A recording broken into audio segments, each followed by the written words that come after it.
What's up guys, Coding Jesus here. Guys, in today's video, I'm going to be implementing an order book in C++. Now, an order book isn't something revolutionary. There's a bunch of implementations online. Mine is going to be a little different because I'm going to be supporting various order types that I haven't seen other videos support. Not only am I going to support the standard good till cancel order type, but I'm also going to support a fill and kill order type, which we'll get to in a second. What you see on your screen is a bunch of things, right? If I type something, you're going to see that on your screen, okay? If I literally type something, you'll see my hands on your screen and you'll see my face on your screen. Okay, so it's going to be as easy as possible to follow along, and I'll be explaining my code while I do so. Another thing to keep in mind, guys, as well, is I'm using Visual Studio 2022 with the VS Vim plugin. Let me actually get rid of this window so that you see as much of my screen as possible. At the end of this video, I'm going to be wrapping up with pretty much all the APIs of the order book, but I'm also going to be doing a separate live stream a week after this video goes public to answer your questions and also build a more robust testing framework so we can see how this order book handles like hundreds of different orders. Okay, let's go ahead and start. So we talked about differentiating based off of order type. So let's start with that. So let's start with our first enum, order type. And by the way, Vim experts, I'm new to Vim, I'm learning it, I love it. If you do see me doing anything that can be improved, feel free to leave something in the comment section below. Good till cancel. Okay. The next thing we want to do is define enumeration, for example, for sides. So side, by, sell. If you read the CME's actual documentation, there's more than just buy or sell. And there's also no side. There can be no aggressor, okay? So keep that in mind. Oh, by the way, before I even continue writing code, guys, I have like multiple monitors here. I wrote notes on my left monitor, and I'm also coding on my left monitor as well. So you might see me glancing to the side. It's because I've written notes as to how I would like to implement this order book and which topics I would like to speak about in the actual video. So that's why I might be glancing to the side a little. I'm not being distracted or anything like that. Okay, now what I like to do is I like to alias very simple types like integers, because what I like to do is I like to give them a more meaningful name so that the code is more readable and clear. So let's go ahead and do that. Just moving my microphone forward a little. Hopefully it's easier to hear me this way. Okay, we need a couple of things. Price, we're gonna make price a, prices can be negative, so let's make it an int. We're also going to have quantity. Quantity can't be negative, so let's go ahead and make it unsigned. We're going to have order ID, which is going to be represented as an integer. Some people represent order ID as a string. I prefer to have it as an integer. And then we can also have a vector of order IDs. I actually don't think we need this. We might come back to it and revisit. Okay. When we think of an order book, we think of levels. And levels are made up of a couple of pieces of information: price and quantity. Okay, so we're going to have a struct. We're going to call it level info. And this will be used in some public APIs that we implement to get information about the state of the order book. So price. I hate when I mix the C and the E. Quantity. Great. Okay. Now we're also going to want to alias the vector version of this. So level info. Alrighty, great. Now, what we want to do is be able to encapsulate this level info object to represent our sides, right? Because an order book can have two sides. Each side is a list of levels, and we want to be able to represent the order book level infos. So let's make our class called order book level infos. And let's go ahead. Oh, I noticed this needs to be a capital. Okay, so let's go ahead and do that. So public order book info level infos bids, and let's go ahead and do that. So bids. This is how I like to format my member initialization. Some people think I'm nuts for it. I just like doing it that way. So just bear with me, okay? And now let's add some of our public APIs. So we can do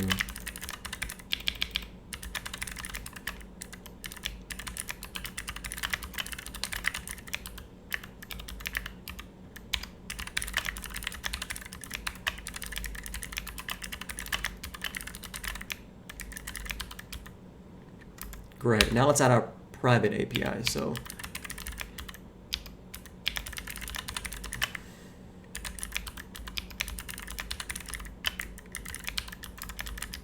great.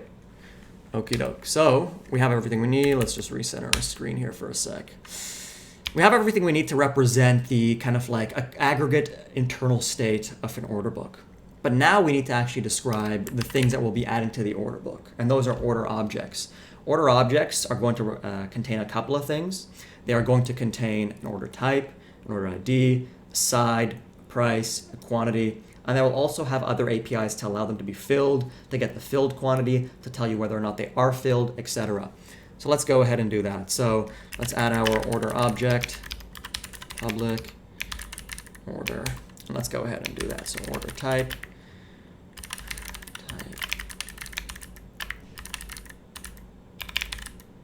side,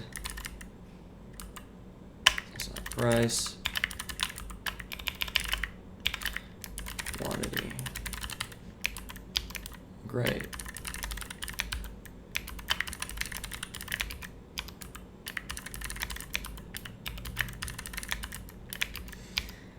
Side, price,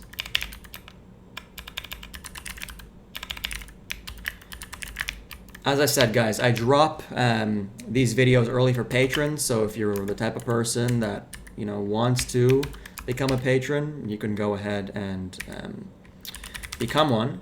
And you can also join the members only Discord, where you can ask me all these questions that you like privately, because I rarely read the comment section. So let's go ahead and now think about quantity. When we talk about an order, we really have like three quantities: our initial quantity for the order, the quantity remaining, and the quantity that's been filled. Okay, so two of those we need to keep track of: our initial quantity.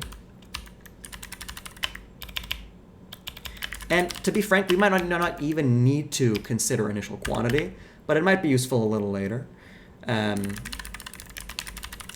Because the remaining quantity always starts off as the initial quantity, and that's what's going to be important to tell us whether or not we've been filled, checking that remaining quantity. Okay, now let's add our public API. So we have our get order ID. And I'm being explicit when I type all of these APIs out. I'm sure there's a way to, with Visual Studio Magic, to write this class a lot quicker. Let's return our side. Great. Let's get our price.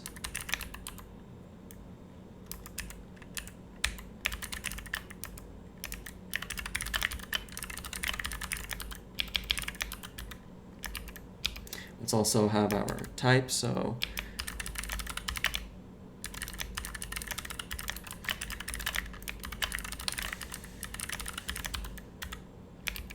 great. Now let's talk about our quantity. So we want our get initial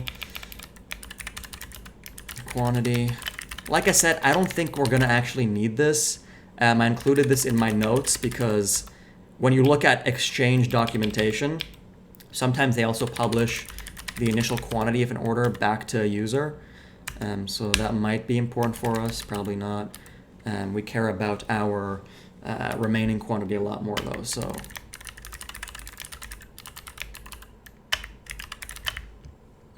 remaining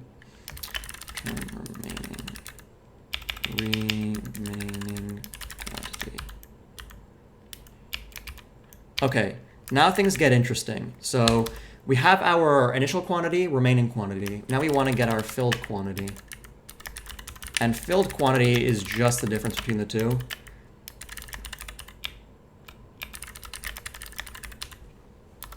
Get our initial quantity minus our remaining quantity. Cool.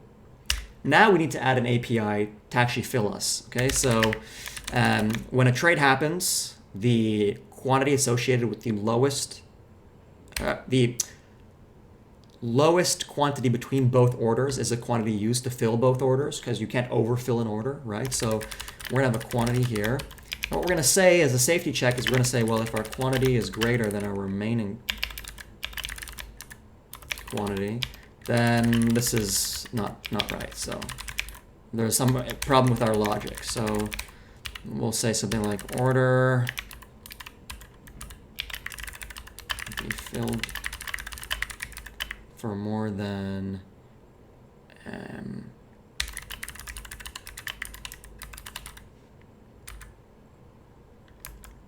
cool. And we'll pass in. Okay, now we'll actually do the filling. So remaining quantity minus equals quantity. Okay, now let's talk about our private section. So private section is going to be simple. What would we have? Order type. It's pretty much just filling in what we put in the constructor. Order ID. We have our side price.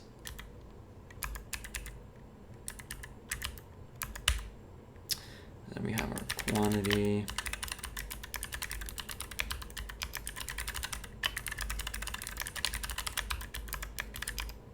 Cool. Remaining quantity. Oh, okay, I see. I see. Oh, no. Right there. Yep. And then this one, too. So... perfect. Okay. We have our order class. Now, because we're going to be storing a single order in multiple data structures in our order book, we're going to want reference semantics to make things a lot easier. So what I'm going to say is I'm going to say using order pointer equals to make shared. Because this order can be stored in both an orders dictionary and it can be stored in a bid or ask based dictionary. So I'm also going to be using a list for our data structure to hold orders, simply because you're going to see a list gives us an iterator that cannot be invalidated despite the fact that the list can grow very large. And that's going to be useful to be able to identify where our order is in either the bids or asks order book. And so this is going to be the preferable data structure here. Now, of course, there is costs and trade-offs here. This isn't going to be like a super high quality CME production level order book, but it'll get the job done. And I think for the sake of simplicity in today's tutorial, I'll be using a list instead of a vector for that.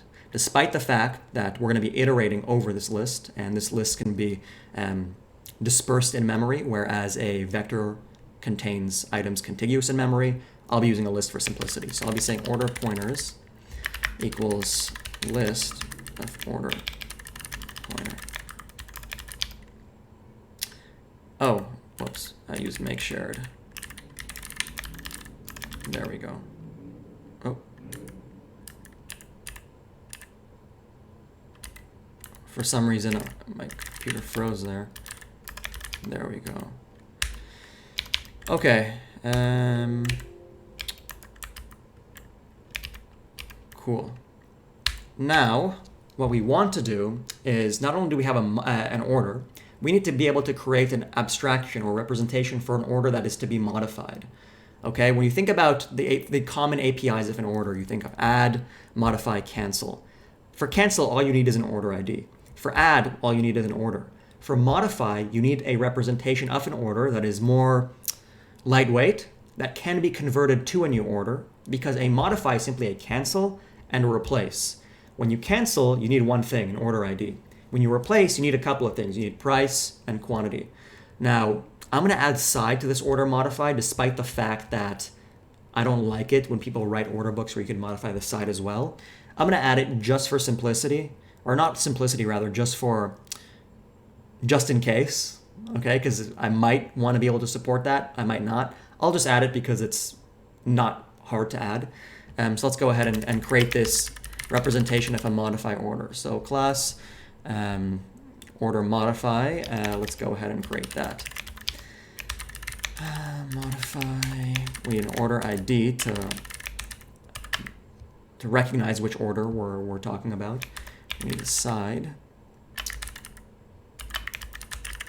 price. Okay. I just noticed that I'm typing so fast that the prompts at the bottom right can't keep up. So hopefully they are somewhat useful, even though not all of them are showing up on the screen. You can see my hands, you can see what I'm typing, so I'll figure that out in a later video.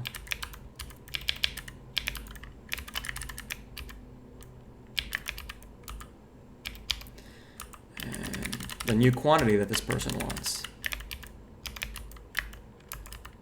Great. Now we're just going to add those APIs again. This is the boring part. Get order ID.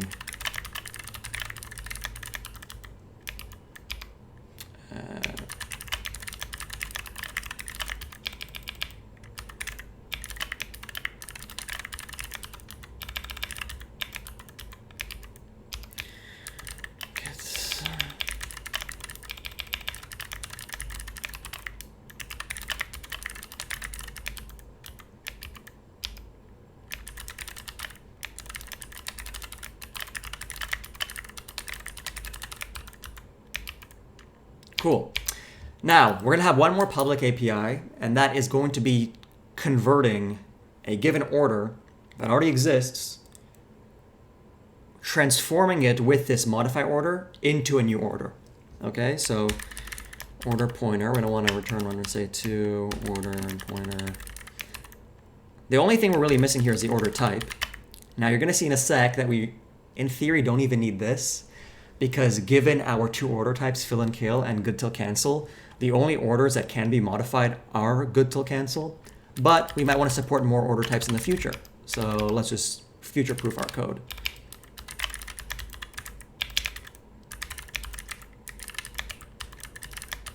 And what do we want to do? Type first. What's the construct type?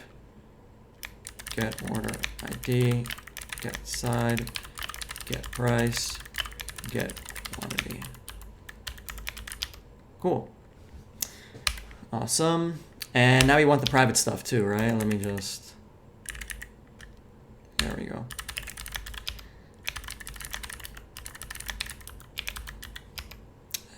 In the order that they are initialized. Just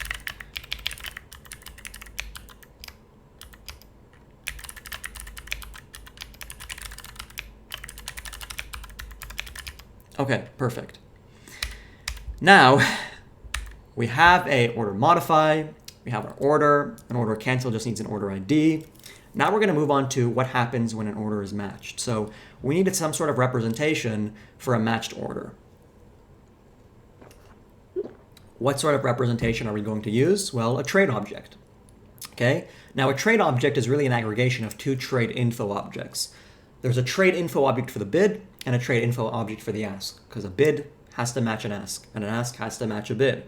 Okay, so we're going to create a trade info object, and every trade info object will have the order ID of the order that was traded, right? It's going to have a price that it was traded at. It's going to have a quantity, right? How much of that order was traded. We're also going to have a trade object, which is an aggregation of those things. So by aggregation, I mean the bid side and the ask side trade. Okay. So we're going to have something like trade. Let's just call this bid trade.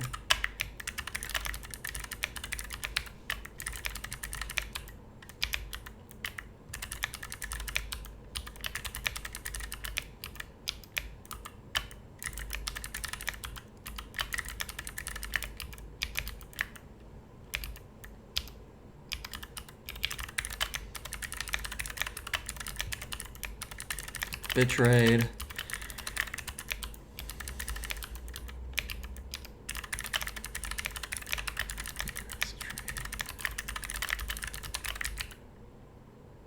What did I do? The power of Vim makes not using your mouse very easy. But I don't like this. Let's just get rid of all this. And For simplicity, let's just be lazy about that. Cool. Now let's actually go ahead and add these. So trade info, bid trade info, ask trade. And of course, because there can be more than one trade, more than one execution, what we can also do is, we want to return a vector of trades, right? One order can sweep a bunch of different orders and match a lot. So we're going to say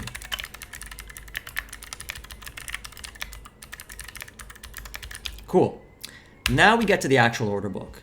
And when we get, because we're on the actual order book, I want to first talk about kind of the private APIs and the data structures we'll be using. And then we'll talk about the public APIs. So let's talk about our order book.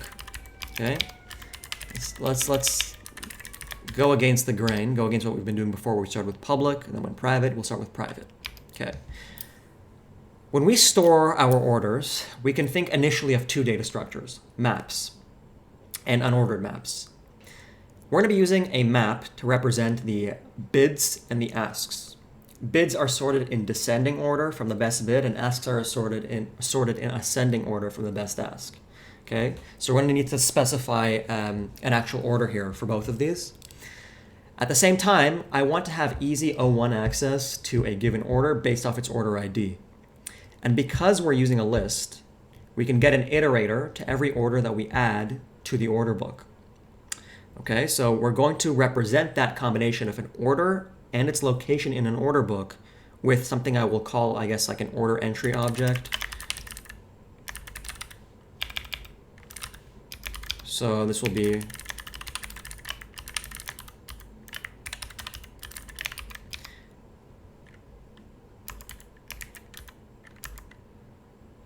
and this will be order pointers iterator, which is going to point to it, and this will be, what do we want to call it, location, I guess.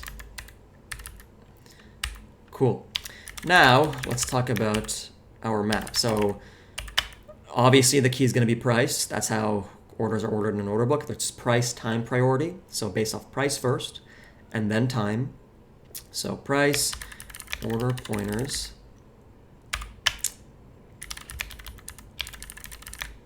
And this is going to be our order for asks, I think. I always screw up greater and less than in C++.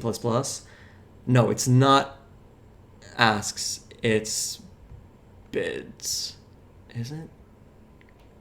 Yeah, I think it is. I think it is bids. So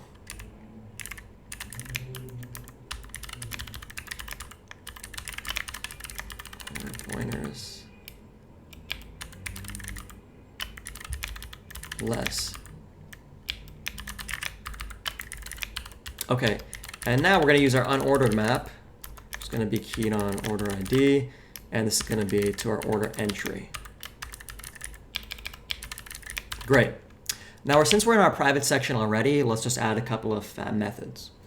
We need a match method that's going to be private, and we need a Canmatch method that's going to be private. What does Canmatch do, and why is it important? Well, think of a fill and kill order. When you send a fill and kill order, if it can't match anything in the order book, it's never added to the order book at all. It's just discarded. Okay? If you have a non-fill and kill order, what we'll do is we will first add it to the order book, and then we will match the order book. So we'll resolve that either fill and kill or non-fill and kill order that's sitting in the order book, and we will provide special treatment to the fill and kill order book that has entered the order book, because at the end of the match, it needs to be removed as well. It needs to be added if it can match. It needs to fill if it can match. And if there's any quantity remaining, we need to remove this order from the order book because it's fill and kill. Get as much as you can out of the order book. Try to match it with as many orders as you can. And if it hasn't been fully filled, remove it from the order book. Okay? We'll get to that in a second. Let's start with our Canmatch method. Well, we need a couple of things. We need just size and price. That's all we need to know whether we can match something. Okay, and it's const, so we're not going to be mutating anything. So we say for side by, what we will do is we will say, well, if our bids, or no, our asks is empty, then we can't match. But otherwise, what we need to do is to check whether or not this bid, this buy order, has a price that's greater than or equal to the best ask. Okay, so we'll do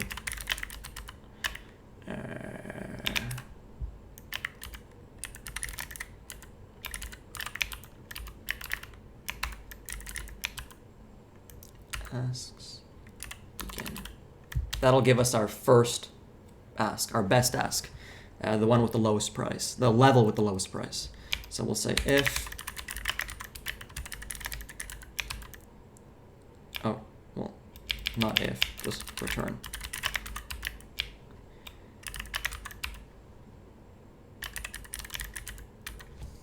Okay. Cool. Now let's just do the next thing for the other side.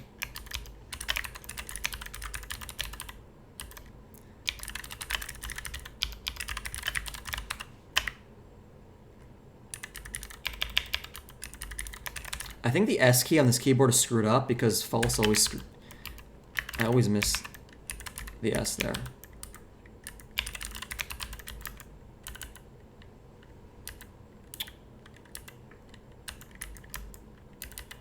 Cool.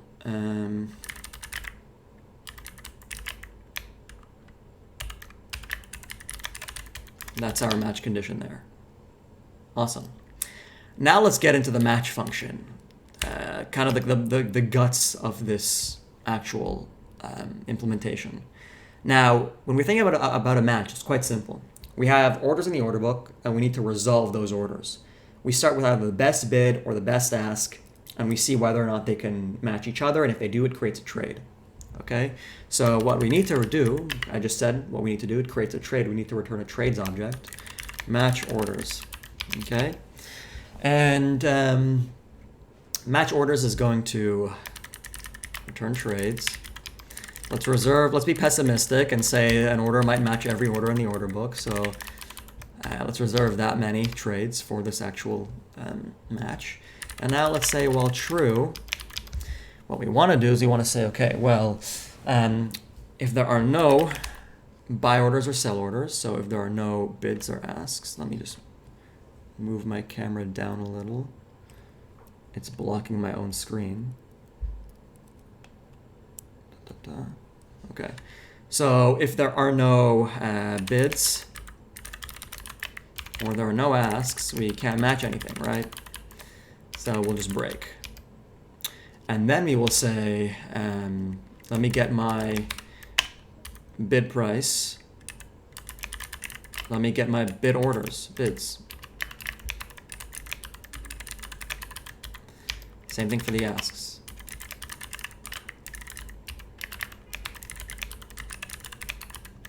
Okay. I'll say, well, if my bid price is less than my ask price, there is nothing to match, so break.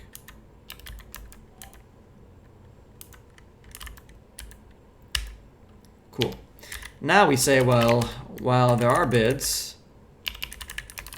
and there are asks, let's match them.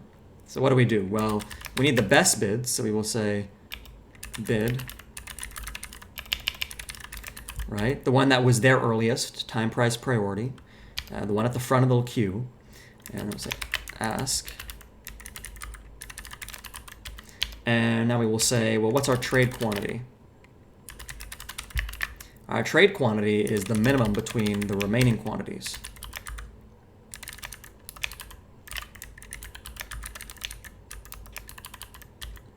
Okay, and now we will fill both of them with that quantity. So we'll say bid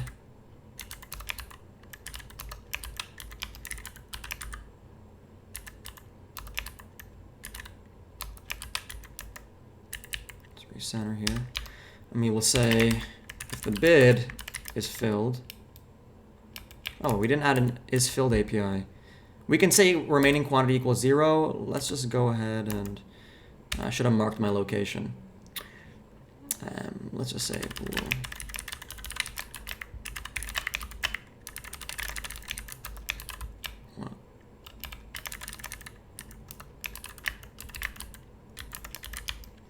Should have marked my location. The Vim experts are going to be pissed at me, but anyways, we get back pretty quick. If bid is filled, then what I want to do is I want to say, well, we don't need it in the queue anymore.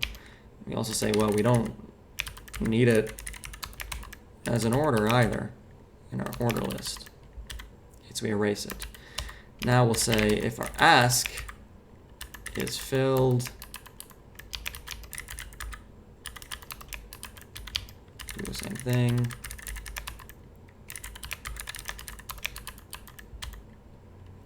Cool. And now we'll say, well, what if we don't have any bids or any asks remaining? So we'll say in this price level, so we'll say if bids are empty. Oh, whoops, forgot that. Then what we want to do is say bid erase bid price. Well, we kept that there. Asks are empty.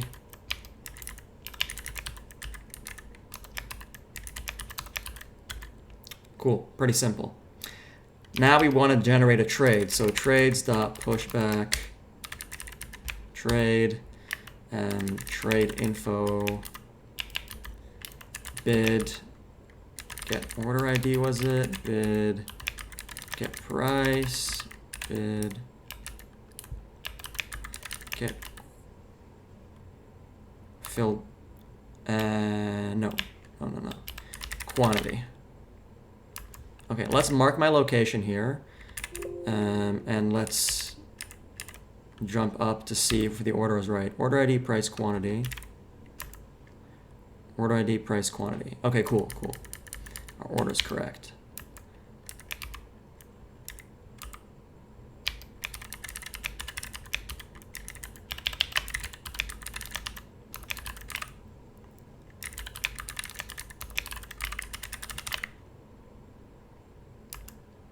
In theory, quantity can be part of our constructor to the trade object because it's the same for both the bids and the asks.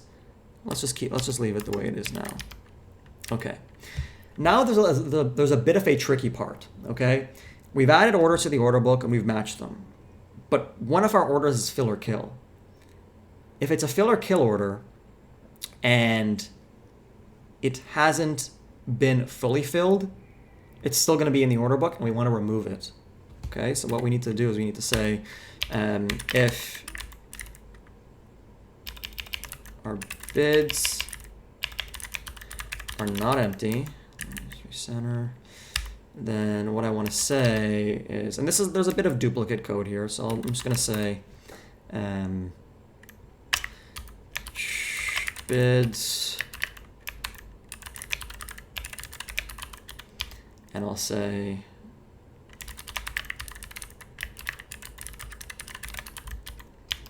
so if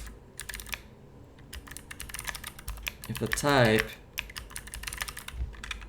is fill and kill, then we want to cancel it. We want to remove it from our order book. We don't have a cancel order API yet. We will momentarily, but we want to cancel it. Same thing here. If asks are not empty,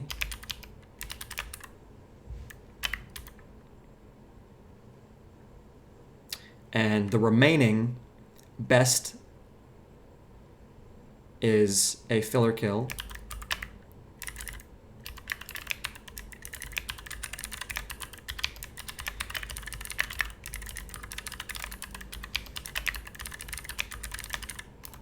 I'm pretty much typing the same thing but on different dictionaries, which is why I said there's a bit of code duplication here, but let's just keep it simple and type these 4 lines out twice.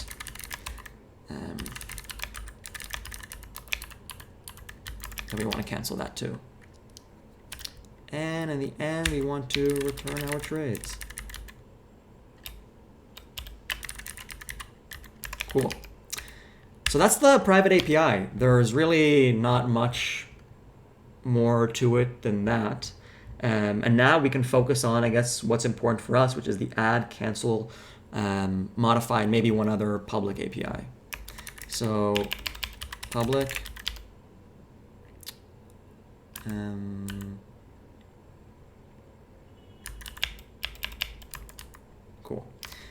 let's recenter. And let's just say, for example,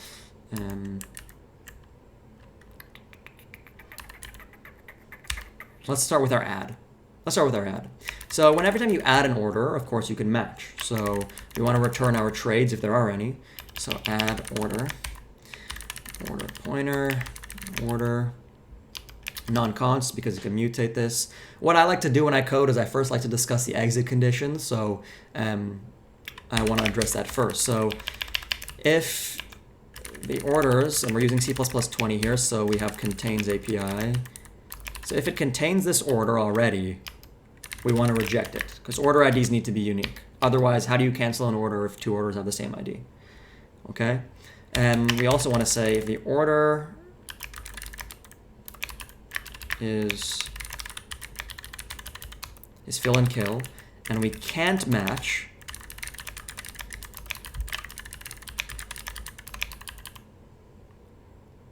then we just return nothing. Okay? Now we need to modify our actual data structures, because this order can be placed in our dictionary. So we say order pointers iterator. Okay, we'll leave that there for now. If our order get side is side by, we want to add it to the by side. Okay, so we say our orders equals bids, and let's just insert it. So order price. This will create a bid level for this price if one doesn't already exist, and we'll push it back, and we'll also set this iterator.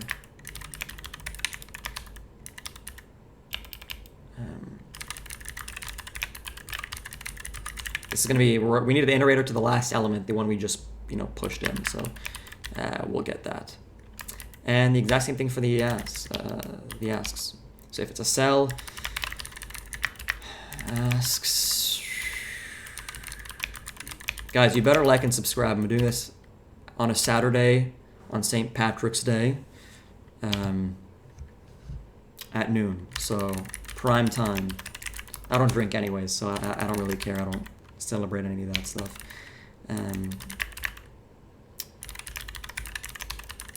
I'd rather code with you guys than get drunk and puke everywhere. Okay, and now we want to add it to the last data structure.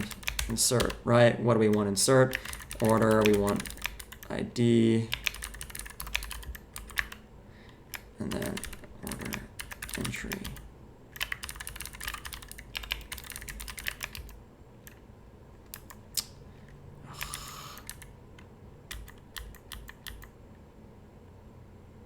Entry, there we go. And the last thing we want to do, now that we've changed our internal state, we want to run our matching algorithm. So turn that. Cool, cool, cool. Now let's do our cancel first. The reason I'm not doing modify first is because when you think about it, modify is just a cancel and a replace. So a cancel and a new. So we have our new, which is our add order. Now we want to add our cancel order. So cancel can't generate any trades. You're just removing something from the order book. Cancel order by ID. What did I do here?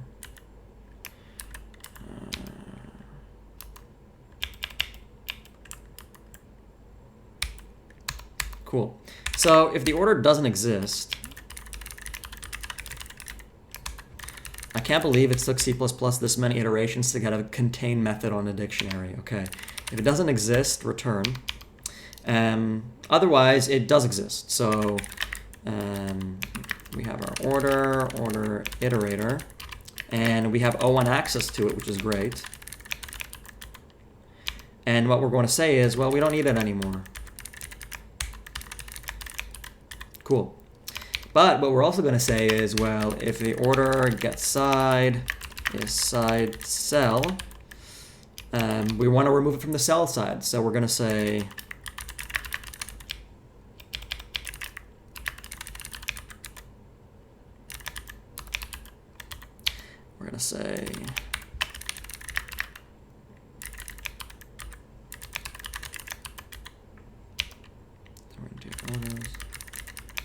Now we're gonna, this is why the iterator is so important, because it's a list.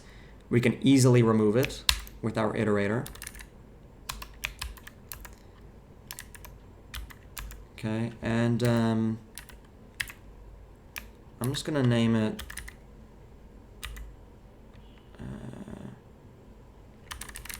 order iterator. Let's just call it iterator.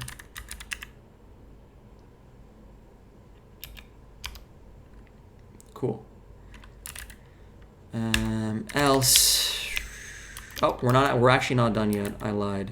If there's no more orders left in this list, so we're just gonna order as if it's empty.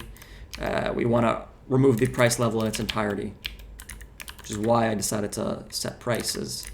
That's why I decided to give price its own variable on line 298 or whatever, because we're going to reuse it twice. Cool. Now let's do the same thing here.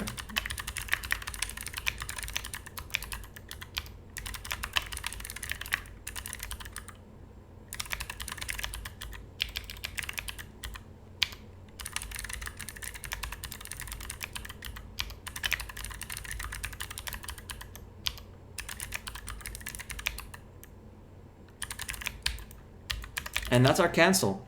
Now we can move on to our modify. So modify is very simple because it's a combination of the two. So it can generate trades because it's the cancel and replace. So order modify. And we're going to say order if doesn't contain.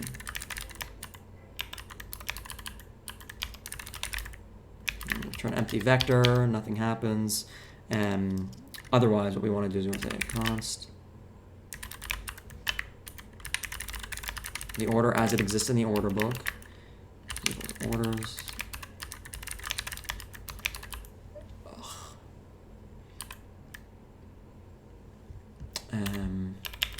And we want to say, first of all, cancel this thingy. We want to say, I guess we just want to do this, return. All right, this is where our API comes into place in handy. Using order.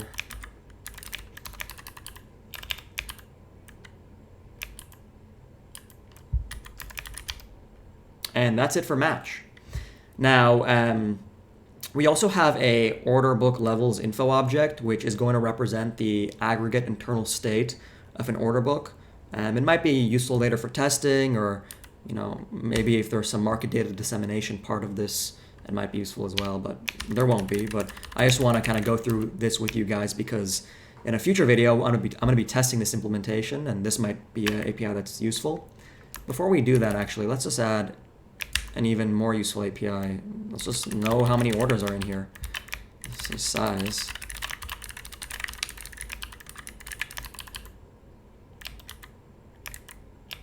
Cool. Now let's get our order book level infos. Okay, so we're going to say order level infos, bid infos, ask infos. Let's be pessimistic about the size and just reserve the count of the orders.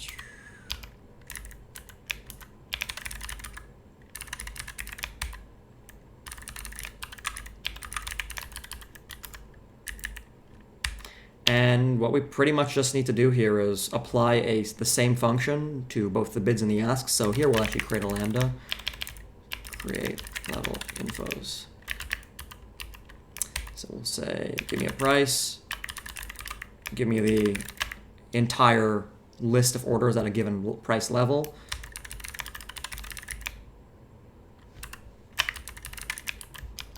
And we'll say,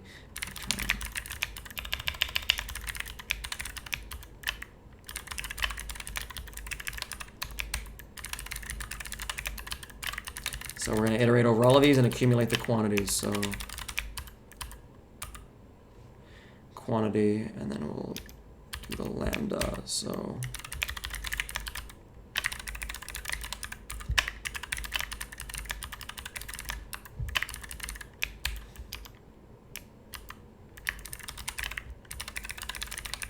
And we want the remaining quantity of the order, right? Not the initial quantity, because we want to see how much is aggregate left on this level. Cool. And then I need one here. I need one there.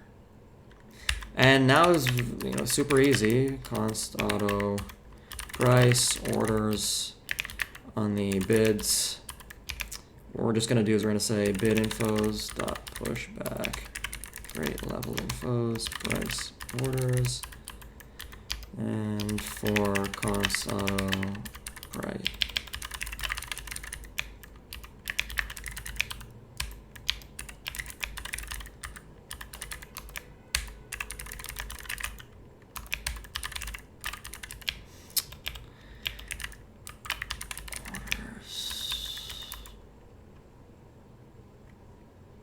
Oh my God.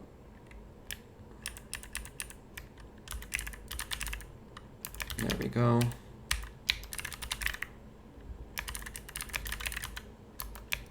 And I believe it was bids first. Yeah. And we're pretty much done our order book. If you want to test this before I do my kind of live stream where we actually build a more robust testing framework to test this, you can do something simple. You can create your order book, and let's give it an order ID. You can say orderbook dot add order. Let's make one. So make shared order. The order type. So order type.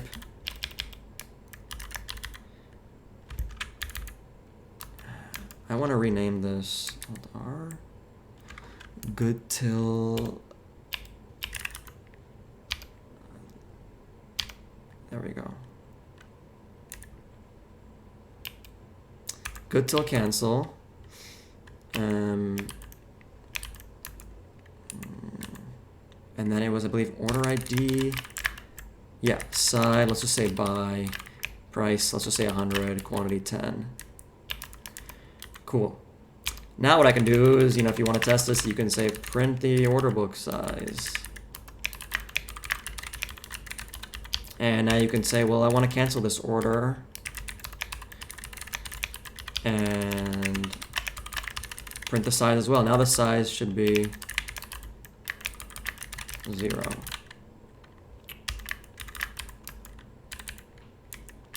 Should be 1. Okay, we did it. We implemented an order book together. Hopefully you followed along. Hopefully it wasn't too hard to follow. I'm going to be doing another video, a live stream in a week's time around, actually testing this order book in a more robust fashion. You guys can ask me any questions, any comments you guys have as well. I'll answer as well.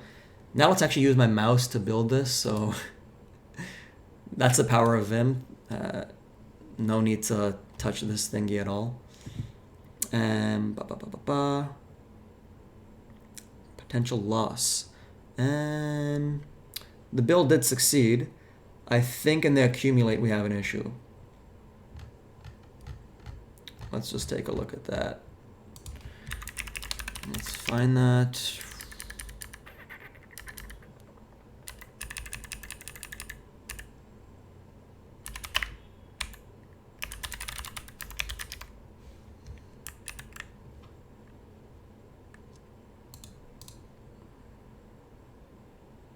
There we go.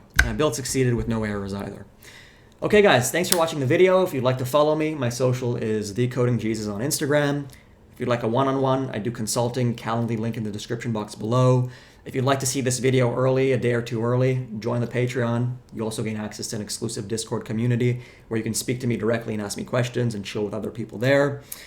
And yeah, talk to you guys later. Like and subscribe.